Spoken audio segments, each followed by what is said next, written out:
ജപാകുസുമസങ്കാശം കശ്യപേയം മഹാദ്യുതിം തമോഗ്നം സർവപാപഘ്നം ഭാസ്കരം പ്രണമാമ്യഹം. തമോഗ്നം ഇരുട്ടിനെ അകറ്റുന്ന, സർവപാപഘ്നം എല്ലാ പാപങ്ങളെയും നശിപ്പിക്കുന്ന, കാശ്യപേയം കശ്യപകുലത്തിൽ ജനിച്ച മഹാദ്യുതി അങ്ങേയറ്റം പ്രഭാവത്തോടു കൂടിയ ആദിത്യനെ ഭഗവാനെ ഞാനിതാ പ്രണമാമി, ഞാൻ നമസ്കരിക്കുന്നു. നവഗ്രഹത്തിലെ ആദ്യത്തെ ശ്ലോകമാണ് ആദിത്യൻ്റെ. എല്ലാ പ്രിയപ്പെട്ട പ്രേക്ഷകർക്കും ഡോക്ടർ മാരാർജി നമ്മുടെ യൂട്യൂബ് ചാനലിലേക്ക് സ്വാഗതം.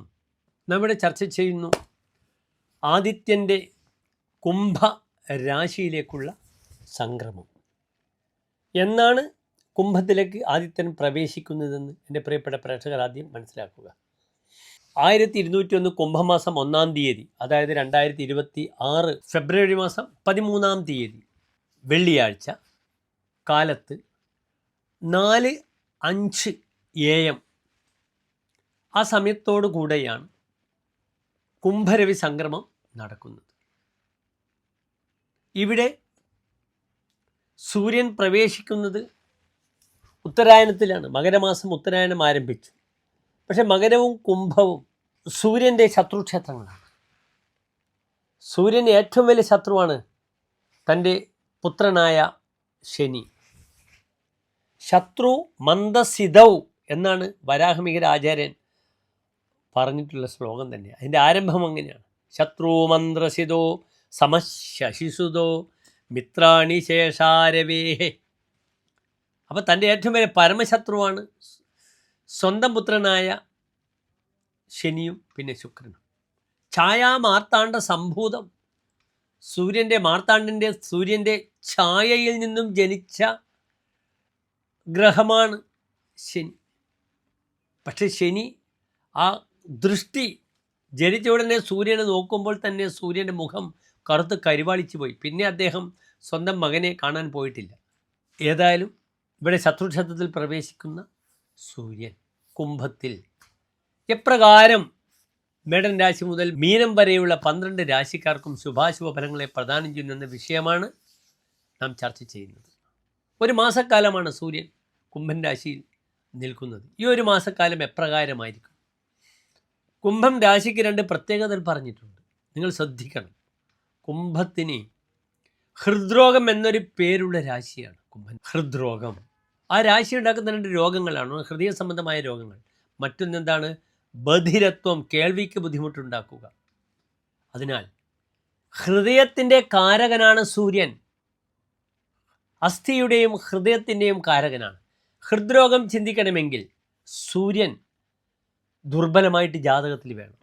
10-ാം ഭാവത്തിൽ സൂര്യൻ ബലവാനായിട്ടുള്ള ഒരു മെഡിക്കൽ സ്റ്റുഡൻസ്, അദ്ദേഹം വലിയ കാർഡിയോളജിസ്റ്റാവും, ഹൃദ്രോഗ വിദഗ്ധനാവും അദ്ദേഹത്തിൻ്റെ ജാതകത്തിൽ. എത്രയോ ജാതകങ്ങൾ ഞാൻ നിർണയിച്ചിട്ടുണ്ട് അപ്രകാരം.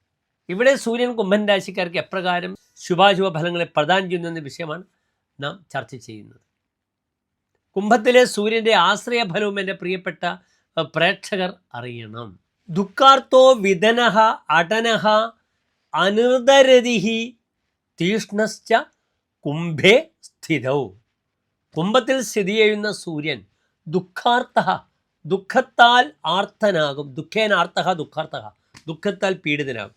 വിധനഃ വിഗതം ധനം യസ്യ സഹ, ധനം മുഴുവൻ കൈവിട്ടു പോകും. ധനപരമായ വിഷയത്തിൽ വലിയ ബുദ്ധിമുട്ടുകൾ വരും. അടനഃ അടതീതി അടനഃ, പരിഭ്രമണശീലം ഉണ്ടാകും, കറങ്ങി തിരിക്കാൻ വളരെ ഇഷ്ടപ്പെടും.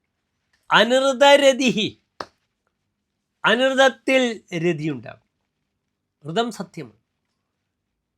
അസന്മാർഗികമായ രീതിയിലൊക്കെ, അസത്യസന്ധമായ രീതിയിലൊക്കെ സഞ്ചരിക്കും. അനിർദരതിഹി, അങ്ങനെയുള്ള വാസനകൾ ഉണ്ടാകും. തീഷ്ണശ്ച, സ്വഭാവത്തിൽ തീഷ്ണത പുലർത്തും. ഇതൊക്കെയാണ് കുംഭത്തിലുള്ള സൂര്യൻ്റെ ആശ്രയഫലം. അതിനാൽ വളരെയധികം ശ്രദ്ധിക്കണം. ഇവിടെ അപ്രകാരം പറയുകയാണെങ്കിൽ ഏറ്റവും ശ്രദ്ധിക്കേണ്ടത് കർക്കിടകൻ രാശിക്കാരാണ്. സൂര്യൻ അഷ്ടമത്തിലാണ്. അപ്രകാരം ചിങ്ങൻ രാശിയിലാണെങ്കിൽ സവിസ്തരം നമുക്ക് ഈ വിഷയം ചർച്ച ചെയ്യാം. എല്ലാ പ്രിയപ്പെട്ട പ്രേക്ഷകർക്കും നമ്മുടെ യൂട്യൂബ് ചാനൽ ഡോക്ടർ മാരാർജിയിലേക്ക് സ്വാഗതം.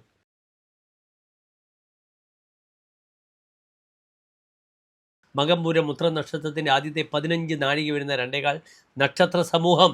ഇവിടെ സൂര്യൻ എവിടെ നിൽക്കുന്നു? It is occupied in the 7th house, 7ാം ഭാവത്തിൽ നിൽക്കുന്നു. ഇവിടെ ലഗ്നാധിപൻ 7 നിൽക്കുന്നതുകൊണ്ട് ആശ്വാസമുണ്ട്. മറിച്ച് സൂര്യനോ ചൊവ്വയോ ശനിയോ രാഹുവോ കേതുവോ 7ാം ഭാവത്തിൽ വന്നാൽ വലിയ ക്ലേശങ്ങളാണ്. പാപയ സപ്തമകയെ കളത്രമരണം, 7ാം ഭാവത്തിൽ പാപഗ്രഹം വരുമ്പോൾ ഭാര്യയ്ക്ക് മരണം വരും. രോഗോ വിയോഗോസ്യവ, ഭാര്യയുമായിട്ട് അകന്നു നിൽക്കേണ്ടി വരും. ഭാര്യയ്ക്ക് രോഗാദി അരിഷ്ടതകൾ വരും. ഭർത്തവ, സ്ത്രീയെ സംബന്ധിച്ചോളം ഭർത്താവ്, ഭർത്താവിനെ സംബന്ധിച്ചോളം ഭാര്യ. ഗമന അന്തരായ, വഴിയിൽ യാത്രയ്ക്ക് തടസ്സങ്ങൾ വരും. ഉദിയാൽ സ്യുൽ മൂത്രഗച്ഛാദേഹ, മൂത്രസംബന്ധമായ ബുദ്ധിമുട്ടുകൾ വരും. വളരെയധികം ചിങ്ങൻ രാശിക്കാർ maintain the teeth very well, പല്ല് ശ്രദ്ധിക്കണം. അപ്രകാരം സ്ത്രീയാണെങ്കിൽ ഗൈനിക്കായിട്ട് ബന്ധപ്പെടുന്ന ക്ലേശങ്ങൾ, യൂറിനറി സംബന്ധിച്ച ബുദ്ധിമുട്ടുകൾ പുരുഷനും സ്ത്രീയുമാണെങ്കിൽ ഇതൊക്കെ ശ്രദ്ധിക്കണം. അത്ര നല്ല ഫലമല്ല. സൂര്യൻ പാപഗ്രഹമാണ്, തീഷ്ണഗ്രഹമാണ്. കുംഭത്തിൽ നിൽക്കുമ്പോൾ ഭാവാധിപൻ ഭാവത്തിലേക്ക് നോക്കുന്നു എന്നൊരു പ്രത്യേകതയുണ്ട്. ചിലപ്പോൾ യാത്രകളൊക്കെ ഉണ്ടാകും. ദാമ്പത്യത്തിന് കൂടുതൽ ഒരു പക്ഷേ ഈ ഒരു മാസക്കാലം അണ്ടർസ്റ്റാൻഡിങ്ങിലൊക്കെ ആകാം. പക്ഷേ അവിടെയും വളരെ ശ്രദ്ധിക്കണം. ഐക്യമത്യം ചെയ്തേ മതിയാവുകയുള്ളൂ. ശിവക്ഷേത്രത്തിൽ കൂവളമാല, ജലധാര സ്വന്തം പേരിലും ഭാര്യയുടെ പേരിലും തൻ്റെ പേരിലും ഐക്യമത്യ അർച്ചന ചെയ്യുക. ഭാര്യ ഭാര്യയുടെ വീട്ടിൽ പോകുമ്പോൾ അല്ലെങ്കിൽ തൻ്റെ ഗൃഹത്തിൽ വെച്ചിട്ട് തീ കൊണ്ട് പൊള്ളലുണ്ടാവും. മതിനെ പാപസമേതേ ദാഹാധികമപി ഗൃഹസ്യ ജായായാഹ, ഭാര്യയ്ക്ക് തീ കൊണ്ട് ബുദ്ധിമുട്ട് വരും. നന്നായി പ്രാർത്ഥിച്ചിട്ട് മാത്രം ഓരോ ദിവസവും 30 ദിവസക്കാലവും നോക്കുക. നന്നായി ഗ്രഹങ്ങളുടെ പ്രത്യേകിച്ച് ആദിത്യൻ്റെ അനുഗ്രഹം വാങ്ങുക. എൻ്റെ പ്രിയപ്പെട്ട ചിങ്ങൻ രാശിക്കാർ, ദ്യുനാഥോ യഥാ ദ്യൂനയാദോ നരസ്യ പ്രിയാദാപനം പിണ്ടപീഡാച ചിന്ത. ചമത്കാരം എന്താണ് ഇപ്രകാരം പറഞ്ഞിരിക്കുന്നത്? ദ്യുനാഥൻ, പകലിൻ്റെ നാഥൻ, ദ്യൂനയാദ 7ാം ഭാവത്തിൽ വരുന്ന സമയത്ത് പ്രിയാദാപനം, തൻ്റെ ഭാര്യയ്ക്ക് അങ്ങേയറ്റം താപനം കൊടുക്കും, ദുഃഖം കൊടുക്കുമെന്ന് പറഞ്ഞിരിക്കുന്നു. ഭവേ തുച്ഛലബ്ധിർ ക്രയേ വിക്രേവി, വ്യാപാരത്തിലും കച്ചവടത്തിലും വളരെ തുച്ഛമായ വരവ് മാത്രം വരും. പ്രതിസ്പർദ്ധയാ നേതി നിദ്രാങ്കദാജിത്, ശത്രുദോഷത്താൽ ഉറങ്ങാൻ പറ്റില്ല. ധാരാളം ശത്രുക്കൾ ഉണ്ടാകും ഇവിടെ. അതിനാൽ ശത്രുസംബന്ധമായ ദുരിതം മാറ്റുന്നത് വളരെ നല്ലതായിരിക്കും. ശനിയാഴ്ച ഒരു മുട്ടറക്കൽ ചെയ്യണം. ശിവനും ഭദ്രകാളിയുമുള്ള ക്ഷേത്രത്തിൽ പോയാൽ ബഹുവിശേഷമായി. ഹോരാശാസ്ത്രജ്ഞർ ഒരു ഫലം മാത്രമാണ് പറഞ്ഞത്. സ്ത്രീബർഗത പരിഭവം മതകേ പതങ്കേ, 7 സൂര്യൻ വരുമ്പോൾ സ്ത്രീകൾക്ക് പരിഭവം ഉണ്ടാകുന്നൊരു ഫലം പറഞ്ഞിരിക്കുന്നു. അതിനാൽ വളരെ ശ്രദ്ധിച്ചുകൊണ്ട് കാര്യങ്ങൾ നീക്കുക. മേൽപ്പറഞ്ഞ പരിഹാരങ്ങൾ ചെയ്യുക. നന്ദി, നമസ്തേ.